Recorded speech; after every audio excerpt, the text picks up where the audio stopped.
know, I thought I knew Daniel's story until I actually sat down and read it. Welcome back to Gospel Snacks with Chris. I'm Chris Choma.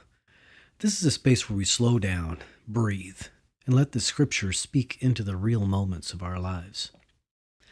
Today, I want to share something that surprised me this week.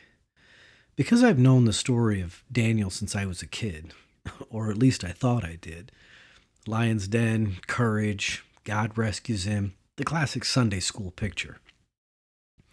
But as I sat down to read the book of Daniel in preparation for the upcoming Hallow Prayer Challenge, I realized how much of his story I had never actually paid attention to.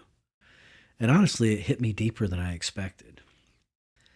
Daniel's story doesn't begin with bravery. It begins with loss, with exile, with a young man taken from everything familiar, his home, his culture, his community, and placed right in the center of Babylon. This was a world that didn't share his faith or his values. And yet, Daniel doesn't crumble. He doesn't blend in. He doesn't compromise who he is. Instead, he chooses something incredibly simple and incredibly powerful. He chooses faithfulness. Not dramatic faithfulness, not loud faithfulness, just a steady, quiet, consistent faithfulness. Daniel prayed 3 times a day, not to make a point, not to prove anything, but because prayer was the anchor that held him steady when everything around him was shifting. And as I read that, I found myself thinking about how often we look at big spiritual moments, the mountaintop experiences, the breakthroughs, the dramatic signs.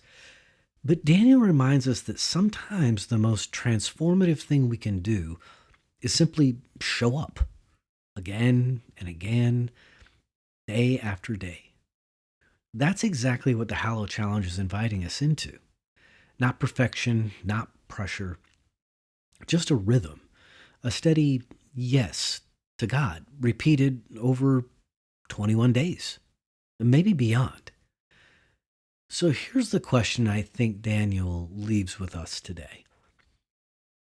What would simple, steady faithfulness look like for you right now? Not the ideal version of you, not the future version of you, just you, today. Maybe it's a few minutes of prayer in the morning. Maybe it's opening scripture again. Maybe it's taking one small step toward God that you've been putting off. Whatever it is, Daniel shows us that God can do extraordinary things through ordinary faithfulness. So as we get ready, and I hope you do, for the Hallow Challenge, maybe this is the perfect moment to begin, or maybe begin again. So thanks for spending these few minutes with me on Gospel Snacks with Chris. May you walk in faithfulness this week, steady, simple, and rooted, just like Daniel. And as always, I'll be praying for you. Please pray for me, and may God's peace be with you.